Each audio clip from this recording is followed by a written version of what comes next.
Good evening, good morning, good afternoon, Earthlings, wherever you may be on planet Earth. Yes, I'll speak up. I don't have Graham's speaker. I'm confident that my voice carries over the wind. I've never worried about that. Right. There were a couple of comments on a few videos back that reminded me of stories. So I'm dedicating this first story. Oh, by the way, I'm dressed up like this for a friend of mine I was talking to today. She was feeling a bit low and I said, sod it, let's play dress up tonight. So I don't know where she is on planet Earth, but she'll be watching this, and I hope she is dressed up in a feather boa with her makeup on, and you know who you are, person. Yeah, the story. So story time. Oh, and I got the first few emails. Fantastic, that's all working. Yeah, it was the video. Which video was it I did the other day? It must have been something to do with guns. Oh yeah. It was my friend Bobby and his pretend mobile phone. Hello, may I help you? Anyway, Evelyn Elias, I think her name is. She'd made a comment, and I suddenly remembered a story. Well, it's not a story. This is absolutely 100% true. This happened to me when I was really little. I grew up in a house that was about 300 years old, really haunted as well. I've got a ton of ghost stories, but this one is not a ghost story.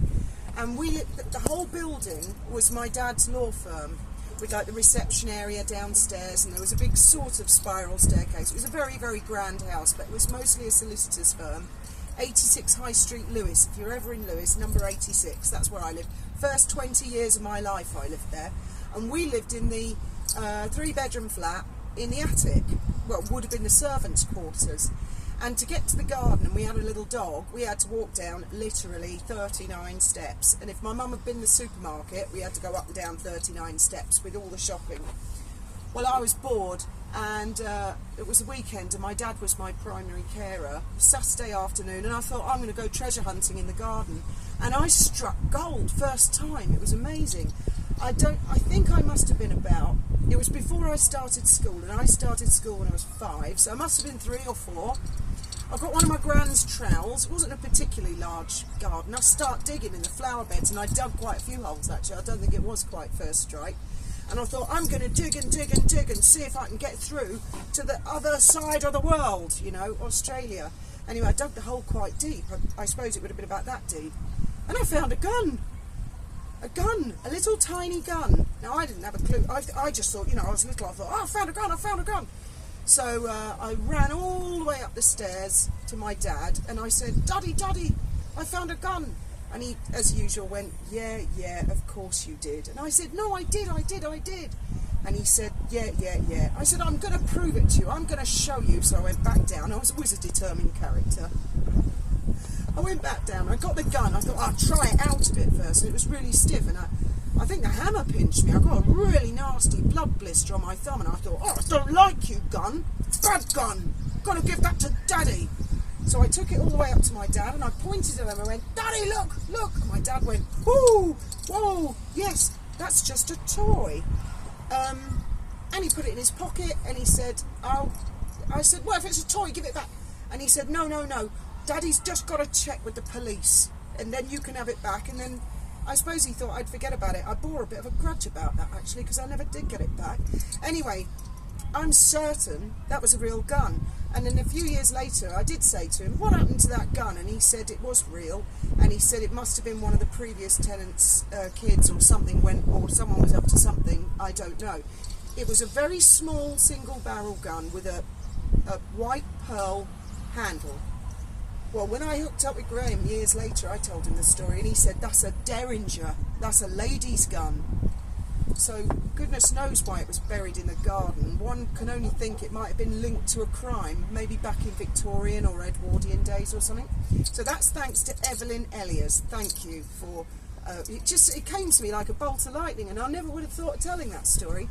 And the other story is Poppy Fields, talking about the old house brick Motorollas. She said that her dad had a house brick, didn't we all? And that he had his in a briefcase, and he'd have it in the car.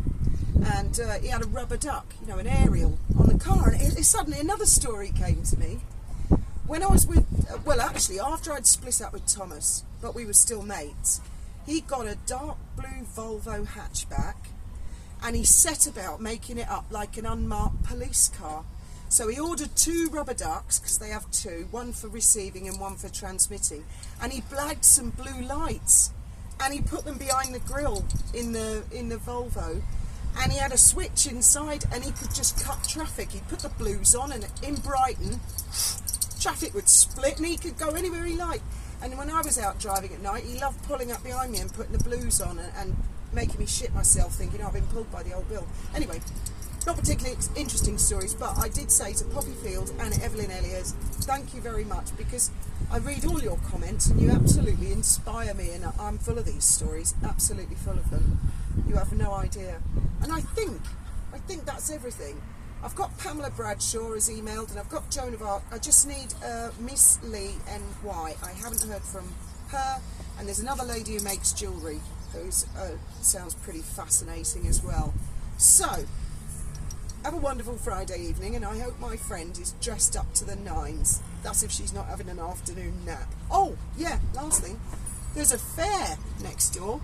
My daughter went to the fair. That's actually really lightweight. And she played this game with darts. We got to pop all the balloons. She paid €3. What was it? €3.75. €3.50. €3.50. And there's loads of the mini games. They all do darts and right. things. She burst all the balloons, crack shot, and she won me. It's not a GoPro. It's a cheaper version, but for €3.50, it came with the waterproof case and everything.